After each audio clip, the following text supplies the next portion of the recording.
So that housing study indicates there's a real market for upscale housing, but it's always harder to make affordable housing fiscally doable for developers.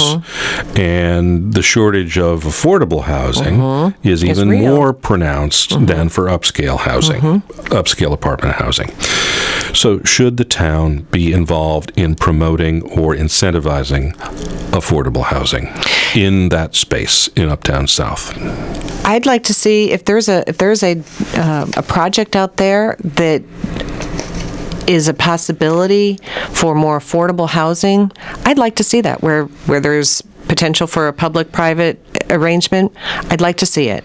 And I do know, just from work that I do in the community outside of my council work, that any amount of housing that we can bring in at any level will help the entire ecosystem. Because right now, what's happening is that there is a shortage, and so speculators are coming in and buying up, I hear this anecdotally, buying up properties and flipping them to some degree, maybe fresh paint and some new appliances, and doubling the rent.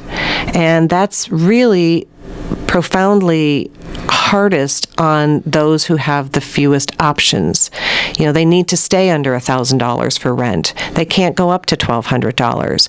And if we start chipping away at what's available in that market, and if landlords are because it's a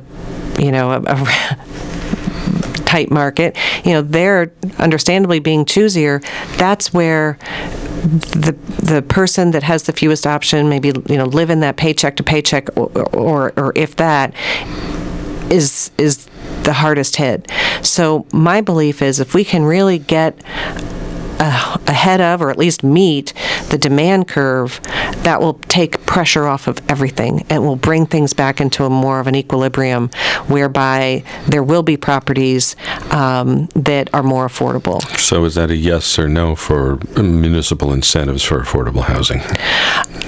That sounds a little bit like still you're let the market decide. Well, that's how I'm going to always approach things. So, I guess I'll give you a strong maybe because I'd like to see what the project is. So one of the ways in which municipalities sometimes slice that bread is to say, here's a development at market rate, but we're going to give you an incentive to include X percentage of affordable units within that development. And whether that is a construction abatement or incentive, or whether that is a some years of rent subsidy, both of those things have happened. Do either of those things look like a maybe for you? I'd take a look at it, sure. Okay. How should the town do more to encourage infill development or redevelopment? I think we've got that comprehensive plan that's been there since 2018, 19 timeframe, and that is all about infill development. So we need to just stand ready and be, doors wide open to our planning and inspections department and make it easy for developers to work with.